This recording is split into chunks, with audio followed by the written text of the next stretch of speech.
This is a college theory I've been working on for a couple weeks. This came to me after a few talks with some people, and I've actually shopped it to a few people, and a lot of people actually agree with it. Now, let me get started with this. See, the way that this works is college to NBA, not the other way around. Um, the basis of it is college teams in the East mostly coach what's considered East ball. But there are certain teams, certain coaches, mind you, that coach West ball. Examples would be Duke, UNC, Michigan State, Davidson at one point. Teams like that coach West ball. Other teams would coach East ball, like Syracuse, Rutgers, things like that. Even Maryland, Virginia, they coach East ball as well. But then again, it's the coaches. I'm reiterating that it's the coaching staff, not the team specifically. But then again, there are some West teams that coach East ball as well. Now, the reason why I'm saying this is because the reason why I have this theory is because there are most players that come into the league and don't fit into their proper systems. Example, Kyrie Irving. Example, Kevin Love. Both have a West ball mentality because Kevin Love went to UCLA and Kyrie Irving went to Duke. Both coach a West ball mentality. So you're playing West ball mentality in an East ball team. And also, this also means and shows, this theory shows that most Duke and UNC players have always played better on West Coast teams. Example, Vince Carter. Example, Grant Hill. Those are the two biggest examples I could give. See, the fact is this, and this can be used in terms of drafting, in terms of where players should be going, where they shouldn't be going. Golden State Warriors. They all were taught, all of those players, Draymond Green, Steph Curry. I apologize, Steph Curry. Steph Curry also has a West ball mentality. But Steph Curry, Klay Thompson, Draymond Green, they were all taught a West ball mentality. Michigan State is where Draymond Green went. That is a West ball mentality. And that is why they're playing so well, because of the system that they're taught. Now, in terms of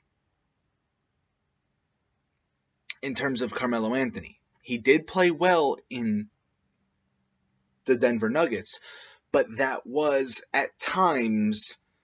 George Karl coaches a West ball mentality, but he's coaching more East ball. If you look at how he coaches East ball. That's why it was easy for Melo to transition straight into to the New York Knicks. I'm going to give one straight example of this theory, and it proves everything, and it shows that why everything makes sense with this theory, in my opinion, of course. Shaquille O'Neal. Now, Shaquille O'Neal went to LSU. LSU has every basketball coach that's been in LSU has coached an East ball mentality. So, an example, the coach that was there at the time, he coached an East ball mentality, not a West ball mentality. They've always coached an East ball mentality.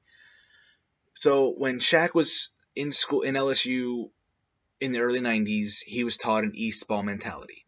Then when he gets drafted, he goes to Orlando. Again, East ball mentality.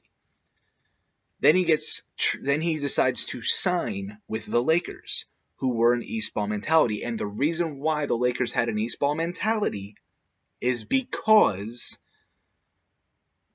Phil Jackson coached Michael Jordan in Chicago. He took that same system and took it to Los Angeles. He was coaching East ball mentality. Battle me on that. You could battle me on that for days, but that's basically what he did. It was the same system, both teams. That's why they were so beatable towards the end. And that's why also Kobe was struggling after Jackson retired because he didn't know how to play West ball mentality. He was playing East ball the whole time. That's why it was so hard when Jackson left. Anyway, so Shaquille O'Neal goes from Orlando to the Lakers to Miami. In Miami, he was also playing East ball. And then what happens? He went to Phoenix. Phoenix was the first true West mentality that he played. And he suffered. He suffered as hard as you could ever imagine. Because he didn't understand the system and he wasn't playing it well. Because he was so used to playing East ball mentality. And he did so. He played East ball mentality for well over 11 years. And that is the point I'm trying to make. So that's the theory. There is more proof to it. I'm not going to get all into this because it's already 6 minutes long already or so, give or take. I'm not going to get into this any longer. I feel like this will be a 30-40 minute video and I really don't want to do that. If you understand where I'm coming from, you understand it. If you don't, I can give more information into it later. Basically, certain teams in the East Coast coach West ball, certain teams in the West Coast coach East ball. That's the way that I'm trying to say it. That's why most players play better at certain teams. That's why certain players can understand different systems. Not all players and not all coaches can do this, but it's just the way that it is. It's just the way that it works. And this actually can work later on towards drafting of why certain players play better in certain teams. And that's all. Give it a big thumbs up if you like this, everybody. Have a great day.